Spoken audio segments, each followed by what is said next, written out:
One could argue that Dignity was born from both Vatican II and the same LGBT movement that spawned Stonewall, one pulling church windows and doors open, the other pushing closet doors open.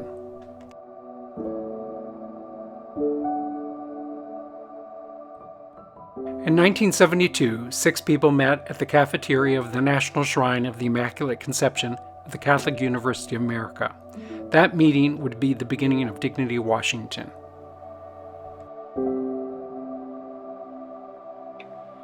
It was in 1972 that I returned from Philadelphia, where I was a graduate student, and I had contacted the Dignity office, which was then, the national office was out in Los Angeles, because I wanted to start a Dignity chapter in Baltimore.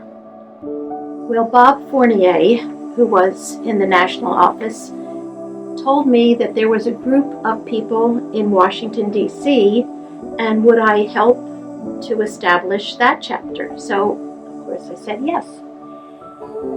So I was not present at that historic first meeting at the shrine, but the next meeting at the nursing school at Catholic University, I was there, and of course there were many people, well, maybe a dozen of us, and I remember Tony LaVecchia and other wonderful people, but I can't remember their names. But we decided to have a liturgy, and Father John Wintermeyer, whom some of you may remember, he died recently, was the chaplain, the campus ministry chaplain at GW at the time. And he invited Dignity to come and celebrate the liturgy, and we had socials every twice a month, every first and third Sundays, it was Fridays of the month.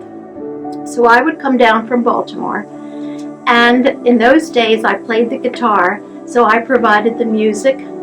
I guess it was maybe a few years after that we kind of outgrew the Newman Center at GW, and Bob Nugent was instrumental in organizing or finding the chapel space at the nursing center in George Washington University, at Georgetown University.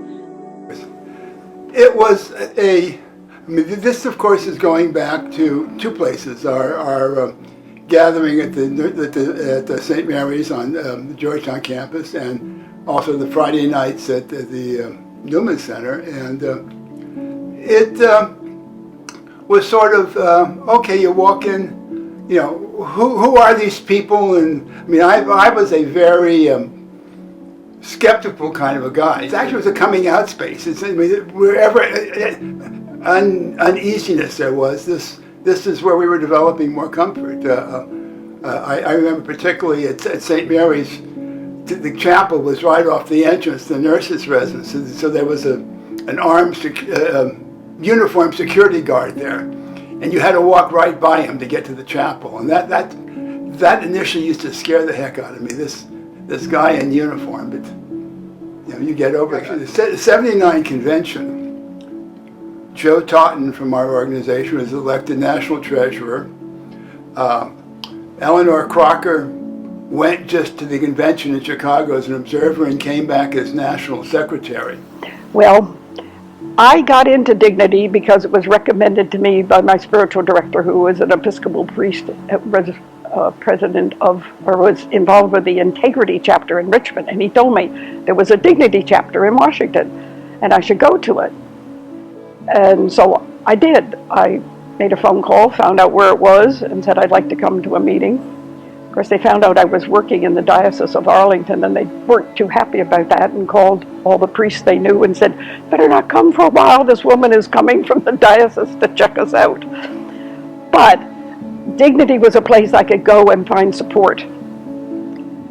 And actually, I went in as Lady Bountiful thinking I was going to help these poor gay folks, and discovered that hell no, they helped me so much and have been so meaningful in my life that I just fell in love with them all and stayed with them. In the late 1970s, beginning with Anita Bryant's campaign in Dade County, Florida, there would be a series of political setbacks for the LGBT movement. That decade would end with a papal visit from John Paul II and a national gay and lesbian march on Washington. And, I knew that Dignity Washington also met, I think, on alternating Fridays at the Newman Center at GW. So I knew about it and knew what was going on, but never really decided to go do anything about it. And then it turned out that I was in a new job, and a colleague was a member of Dignity Washington. And he said, "Oh, well, sometime you might want to come to Mass, come, if you're awkward going, I'll go with, come with me." So I did. And really just the whole experience was revelatory. And I think what really appealed to me was the variety of people. And it was just, everybody was there. And what I realized later on in my association with Dignity Washington, that we really were the organization that everybody came to at one point or another, because we were challenging the church, but it wasn't like we were, trying to burn things down or anything like that. We're saying, we're your sons and daughters, don't try to throw us out. We belong here, we're all family. In the early 1980s, the effects of a national AIDS crisis would be felt by Dignity. And in 1986, the Vatican would release its infamous Halloween letter, eventually expelling Dignity from virtually all Catholic spaces. Things were happening all over the country. Not everybody was expelled. Most people were, but not everybody was. I remember in Washington, we did a very dramatic leaving of the church we had been in, which was on the Georgetown campus. We symbolically walked out of the chapel, kicking the sand off our shoes, and marched over in procession to our new place, which was an Episcopal church. Well, I think it probably was beneficial in a way. I think it made us realize we really didn't need the church. It would be nice to have their support, but we are who we are with or without the approval of the Catholic Church. Good evening, and thanks and welcome to all of you. Many people have worked very hard over the last 4 years putting this convention all together. To have the convention here in Washington has been very exciting for the members of Dignity Washington. It has made us feel that we are part of the larger national movement and that all of you are our family extended. Tell me, where does a Catholic person who's gay go to reconcile their spiritual needs? Well, one place you might go is an organization called Dignity Washington here in the Washington area. We're part of a national organization, 5,000 members across the country. We have about 100 chapters. The chapter here in Washington is about 350 members, and we are the largest chapter of Dignity in the country. Well, Dignity is it was founded back in 1969, and for many years, many of the Dignity chapters were associated somewhat with the diocese that they were located in, and had masses on a weekly basis on Catholic property. A few years ago, the Vatican issued a document called To the Pastoral Care of Homosexual Persons, which basically told the bishops throughout the world to kick organizations like Dignity off Catholic property. We were, in Dignity Washington, we were having Mass at Georgetown University for I believe, about 14 years on a weekly basis, and the local Archbishop asked us to leave. We moved to a Episcopalian church where we have a Catholic Mass every Sunday, and what has happened is that we've actually thrived since we were kicked off Catholic property. You did better since you were kicked off? How do you explain that? I think a lot of it probably has to do with kind of being an organization under siege, and it kind of drives people together and creates we have a real intense spirituality, I think, at our Mass and among our members. We almost now at this point function as a regular parish, in some ways. And as part of that, we have a number of different social outreach programs. We have we sponsor a monthly newsletter called Looking Forward, which is by and about people with AIDS, kind of a positive little newsletter that goes out, and it's really distributed now on a nationwide basis. We have homeless shelter feeding program and a lot of other social outreach programs, and lots of our members are involved in AIDS-related organizations. Another example of our faith being tried and our response being fabulous is what I've come to think of as location, location, location, or the great real estate purge. It began in earnest after the Halloween letter, when dignity groups were unceremoniously kicked out of the various churches our parents and grandparents built. Local bishops, under Vatican pressure, directed that our chapters be barred from meeting in the spaces that our Sunday offerings support. This may seem a small matter, especially to new dignity members, who have only enjoyed the hospitality of others and never met in Catholic churches. But it continues to stick in the craw of many of us who realize how unjust it is to be personae non gratiae in our own churches. Once again, the response of dignity has been nothing short of fabulous, darling. We've located our worship and programs in Episcopal, Unitarian, the old meeting space, the old Catholic place, to the welcoming and homey sanctuary of St. Margaret's Episcopal Church, just north of DuPont Circle. And the DC chapter bought, rehabs, and now staffs a building, conveniently located across from the Marine Barracks, boys. I was so subtle. The Dignity Center houses movies, bridge, spiritual direction, a book club, and for many years it has offered hospitality to other groups, including Women Church on occasion, and Communitas, the local Catholic community. This pattern of being rejected by the Kyriarchal Church, yet rising up again with integrity on our own terms, is how many dignity chapters have responded fabulously to Kyriarchal inhospitality. The 1990s would usher in the Don't Ask, Don't Tell policy, the Defense of Marriage Act, and a number of high-profile gay bashings. I attended my first Mass with Dignity Washington on January 6, 1985, at the tender age of 24. I am so grateful to Dignity for helping me accept and love myself as a gay man, and also giving me the courage to come out to my family. When we moved to St. Margaret's, our membership grew to over 300. Eventually, I was busy planning many social activities for the chapter. The Rehoboth Beach weekend I began in 1989 continued for the next 13 years. I've been a member of Dignity Washington since like 1977 or 78. Bob Mielowitz, who's on this, and I came in at about the same time. I'd always been an active Catholic, and at that time I was quite an active gay person as well. And I was looking for a church that really did make me comfortable in both scenarios, and found Dignity when I think there were a dozen members or something, and we all felt like we found family. When I was president, one of the things that was at the time when marriage equality was a hot political issue. It wasn't settled yet. We were moving in that direction as a country.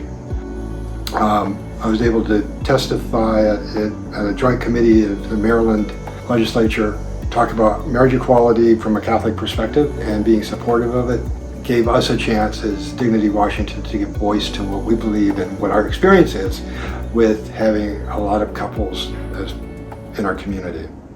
One of the things that impacted a lot of us, a lot of the LGBT community in this country in general, but us as well, was the massacre at the Pulse nightclub in Orlando, Florida. One of the oddities of our schedule is that when a new president takes over, Pride happens the next week. And so you kind of get thrown into it in a way that it's hard to be prepared for your first Pride as president. Vin had just become president. During that Pride weekend, he organized an event at DuPont Circle. He got faith leaders from across the city to come and talk, and there was this vigil that filled the park, and it gave us a chance to grieve and to honor those victims.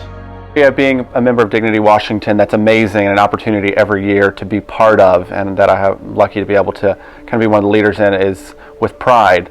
And I think that sometimes we forget about the people even within our own city and the families, and what an opportunity to see an organization like Dignity is, both to Catholics that aren't part of the LGBTQ community or may have family members that are, as well as LGBTQ people that may not be Catholic or kind of have had to feel like they had to pick and choose those identities. And Dignity being present at these big events such as Pride, and we also participated a lot at St. Patrick's Day, these venues that a lot of times people are from certain backgrounds, and to have that intersectionality and that connection that people, wait, Dignity exists, as that became more of not just friendship but a relationship. It's been an opportunity for us to continue to grow and challenge ourselves, and to have something that we're both committed to in a way. The ability to be able to, on a Sunday early on in our relationship, hold hands and put our arm around each other and kiss the sign of peace, things like that, that when we visit even our home parishes and stuff like that, it's always a little bit more uneasy about what signs of affection to show or how close to sit and things like that. So it's just having that community where it's just natural around us has been a godsend for our relationship. Yeah. I don't think I would even, I don't know if I would call myself Catholic if it wasn't for Dignity, and I could see myself going to a different denomination or different church altogether. But it's really wonderful to have Dignity to continue to have a Catholic home. Started coming to Dignity back in the late 80s. I was asked by another sign language interpreter to come and interpret Mass. So that's how I was first introduced to Dignity. And I would come and interpret Mass and leave right away. And after the second or third time I came, I remember it was Jake Hudson that came up to me, and he said, it was after Mass, and he said, I really like when you come and when you're the interpreter for Mass, and I hope you'll come to the social. So that was the first time I went to the social. And since then, I just got more and more involved with Dignity. And I've been coming for many, many years. And then I stopped for a good chunk of time. And I just recently started coming back. And it struck me with how much Dignity means to me, because when I came back, it was like I was instantly welcomed, and people were so excited to have me back, which just amazed me and overwhelmed me. And it made me think about how much it was nice to feel like, this is my church home and my church family. And I think that most people who walk in here just out of the blue for whatever reason feel like it's a special place. And I'm so happy to be part of it. And I try to make sure that I make people feel welcomed like that when they come as well. And I think that we are an excellent example to not only Catholic communities, but every type of religious community, to be welcoming and supportive, and that we're there for each other. And I think that that's what Dignity means to me. I moved to Washington, D.C. in 1994, and I was lucky to find Dignity within 6 months of getting here. And I've been here ever since, so I think it's going on 28 years. And it's just really saved my life. It's saved my spiritual life. I believe Dignity is a prophetic voice in Washington, D.C., and in Dignity USA and in the world. I really believe we are leading the church. What we've done over the past 50 years has just been incredible. So I think if we've learned anything in the last couple of years, it's that representation matters. That it matters that not all people in charge are old white men, or that not all, that the world looks like our leaders look like our world a little bit. That matters, I think. And so I think one of the reasons that Dignity Washington and Dignity matters so much is because it just shows that you can be faithful and caring and love-centered, and also be gay. And there's this whole sort of line of theoretical garbage out there that says, oh, you can't. If you're gay, you're this, you're that, you're selfish, you're hedonistic, you're all those things. And then this community just puts the light of that. It just shows how ridiculous it is, because we get to experience each other caring for people when they're sick, being faithful to folks who are dying, make it mad and make it up. We used to experience real life together as gay people LGBTQ plus. And so it just reminds us that representing that this is a possible life, it just matters, I think, to the world and to me. On a personal note, I grew up certainly without any gay people to look up to or to that I even knew were out of the closet. And so to come here as a kind of middle-aged person, and for the first time to see men who are growing old as gay men, or women who are growing old as lesbian women, or trans people who are growing old as trans people, I just never had anybody model that to me. It meant a lot to me then. It means a lot to me still to watch people who are a couple steps, years, generations, whatever ahead, trying to live the life that I'm trying to live, and they're doing it successfully in their own way. Within a month of my arrival to DC in 1991, on Sunday, July 14th, at a Dignity Washington Mass, I took a seat in a pew in a standing room only St. Margaret's Church next to a man whom I later got to know as Rodney Johnson, and who would become my future husband. Our relationship started at that serendipitous Sunday Mass, and at this point, Rodney and I have been together for 31 years, with a Holy Union blessing early on and a civil wedding in April 2015.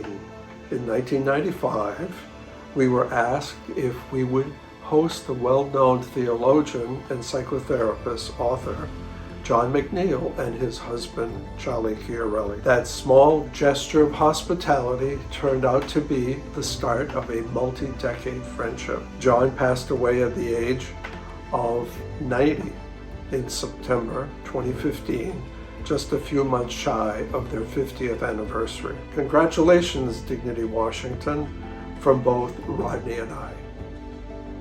Dignity Washington has been very welcoming of me.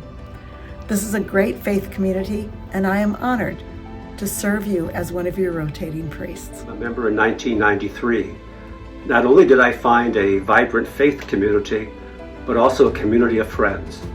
I pray that Dignity Washington continues to do so for others in the years ahead. I just want to say that I have been so honored and pleased with my long association with Dignity Washington. I'm so proud of you, of all the people that I have met. I'm proud of your spirituality, your friendliness, your hospitality, your willingness to go out to others. And so I say a great big congratulations to Dignity Washington.